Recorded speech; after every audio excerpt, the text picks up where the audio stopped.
What's going on, everybody? Welcome back to the channel today. Usually when I start these videos, I have a cold open like The Office or Parks and Rec, just to get you guys warmed up. To be honest, when I do these cold opens, I don't really plan it. I kind of have like an idea in my head, and then I just execute it on the spot when I start recording, and I get all nervous and like all... So I have to exert a lot of energy to get myself warmed up before these videos start. But now that that useless explanation is out of the way, graduation season is upon us, and I want to congratulate the class of 2020, whether it's high school, I guess, or college. And I know that it's rough that you guys can't walk the stage and have your own graduation ceremony like the years before you, but I still want to congratulate you guys, whoever's like watching this video. Graduating from college is no easy task. This channel has actually been growing very rapidly lately, so if you guys don't know who I am, here's a quick intro. Hi, my name is Chris. I'm a photographer, and I dropped out of college. And that's all you need to know. So with graduation season upon us, I just want to make this video for anybody who this could help out. Like if you're graduating from college and you don't really know if you want to use your degree, or if you already have a degree and a job and you're considering pursuing something else, or if you're still in college like a junior level or below and you're thinking about, is college really for me? This video is for you. And I'm 100% aware that this video could be very, very dangerous to make. I'm very aware of a lot of social media influencers and other YouTubers who kind of glamorize and advertise this lifestyle of like, oh, you should leave your 9 to 5, become your own boss, you can travel the world and do this and this and this and this and that. But realistically speaking, like 98% of freelancers don't live like that. So I'm gonna try my best to give you guys a very realistic checklist to go through and some questions to ask yourself if you're really thinking about going freelancing instead of finishing college and pursuing a more traditional path. And freelancing isn't for everybody, and there's not just one way to do it. And as I'm going through these green flags and red flags, I really want you to concentrate on the passion you want to pursue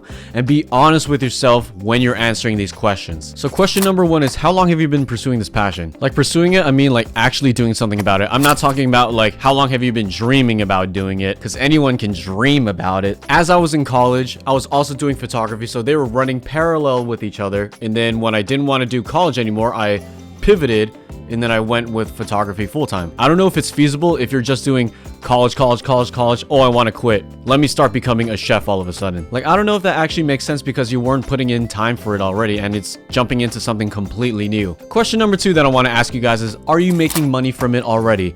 Are people already reaching out to you for photography gigs, for videography gigs? And notice how I said, are you making money, not how much are you already making? Because when I was already running my photography business while studying to become a software engineer, I was making money, but I was charging super duper low. But when I went full time, I learned more about pricing, and now I'm making a more reasonable amount. And to bounce off of that, question number 3 is, how many people are actually asking you for your services? And I'm not necessarily asking you for a number.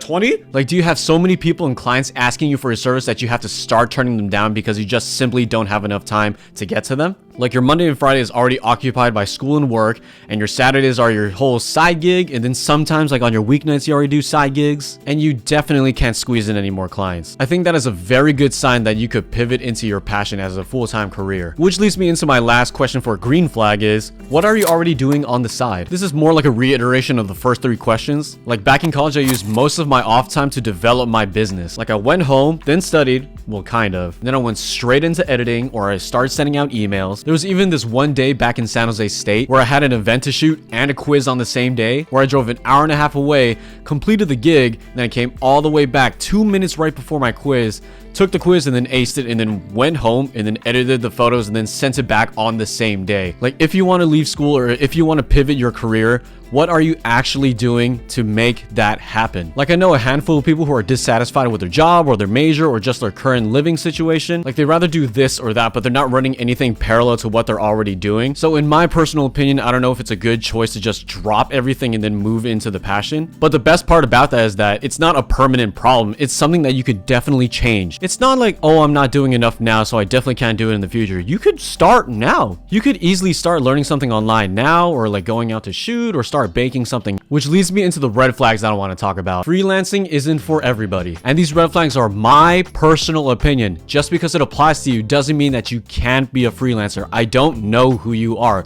to simply put it. You know yourself way more than I do. I definitely had a handful of people who didn't believe that I could do it, and here I am. doing it. So you could take these red flags as a grain of salt, but it's something to think about. So number one red flag is you're not a self-starter. You don't take initiative. In the freelance life, nobody's going to give you a queue to work off of. Nobody's going to give you a checklist. Nobody's going to write out your agenda for you. Everything is reliant on you. If Monday you choose to sit in bed and watch Netflix all day, what do you think that's going to produce? If you're having a dry month on the way, who's going to send out the emails and DMs to reach out to more clients? Nobody's going to do anything for you. If you're not a self-starter, I don't think freelancing is for you. Red flag number two is you're not honest with yourself. If you did an evaluation of 1 week and you're like, yeah, I did a lot of work, but all you actually did was put in 30 minutes of work and then binge watch shows right after that, you're not going to make it very far. Actually write down how much time and how many tasks you've completed so that you stick to the facts. But yes, you also have to have some grace on yourself and really believe that you are trying your best. But you also have to be honest. Are you really doing your best? Red flag number three actually requires a lot of self-evaluation, and that is, I hate my current situation more than I love that passion. I believe that if your freelance career is stemmed from you just hating something or hating like how things are, you just become bitter about a lot of things, and that will actually spread into more parts of your life than you could probably imagine. Like, yeah, I didn't really like studying computer science, and yeah, you might be hating your day job. Like, if you love photography or videography or your passion more than your current job or situation, I'm confident that it'll make you a more positive and passionate entrepreneur. Like, if you're just angry and bitter and hateful, then your freelance career in the future, you might just hate it.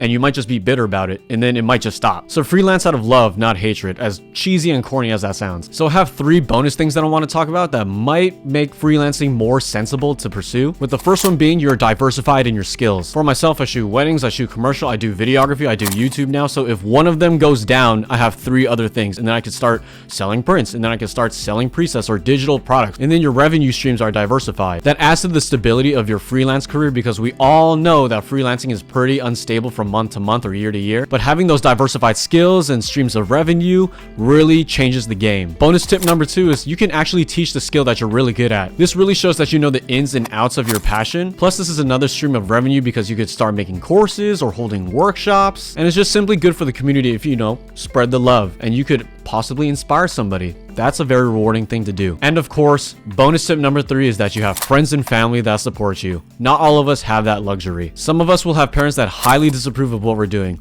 Some of us may have friends that are just jealous and don't want to support you in your passion. And if you feel like you're alone in your pursuit and like you have a lot of opposition, I think it's really easy to just say, screw everyone, I don't need you anyways. I'd rather encourage you than rather spitting back. Just don't focus on them.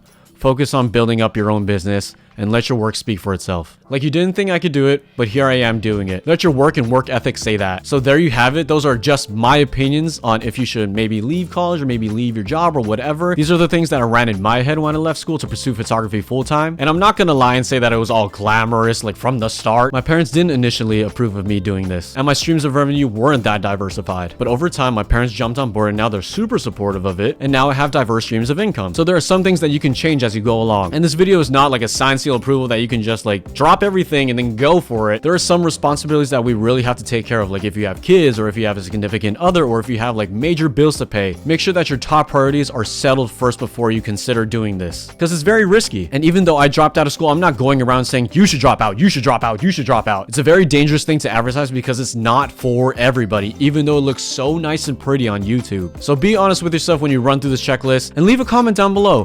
What is something that you want to pursue, and what are the steps that you're taking now to get to that? Don't forget to subscribe and like the video, and I will see you guys in the next video. Peace!